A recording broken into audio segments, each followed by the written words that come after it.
CM Chandrababu ఇచ్చిన హామీ ప్రకారం ఉచిత ఇసుక పథకాన్ని ప్రారంభించారని ఎమ్మెల్యే బూర్ల రామాంజనేయులు తెలిపారు. 2014లో ఉచిత ఇసుక పాలసీ 14 లక్షల మంది భవన నిర్మాణ కార్మికులకు ఉపాధి కలిగిందని అన్నారు. వైఎస్ జగన్మోహన్ రెడ్డి అధికారంలోకి రాగానే ఇసుక మాఫియా మొదలైందని విమర్శించారు.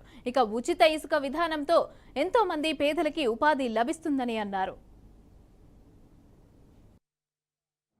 ఇప్పుడున్న అంటే వైసీపీ నాయకుల యొక్క ధనాహంకారానికి బలైనటువంటి ఆ ఇసుక గుట్టలు ఇంకా మనకు ఒక సంవత్సరం పాటు లేదా వీలైతే 2 సంవత్సరాల పాటు దాదాపుగా 10 లక్షల గృహాలకు అవసరమయ్యేటటువంటి ఇసుక ఇప్పుడు మనకు లభ్యమైందంటే మరి ఎంత ఇసుకను వీళ్ళు దోపిడీ చేశారో మనకు అర్థమవుతుంది.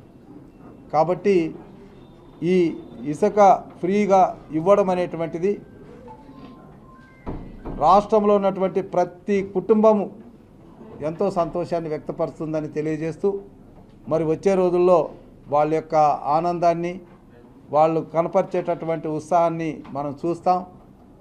రేపు ఎల్లుండి ట్రాక్టర్లు ఓనర్లు ఎంతో సంతోషంతో ఊరేగింపులు చేస్తారు. అట్లాగే ఎద్దుల బండ్లతో అమ్ముకునేటటువంటి వాళ్ళు కూడా ఎంతో ఉత్సాహంగా ముందుకు వస్తారు.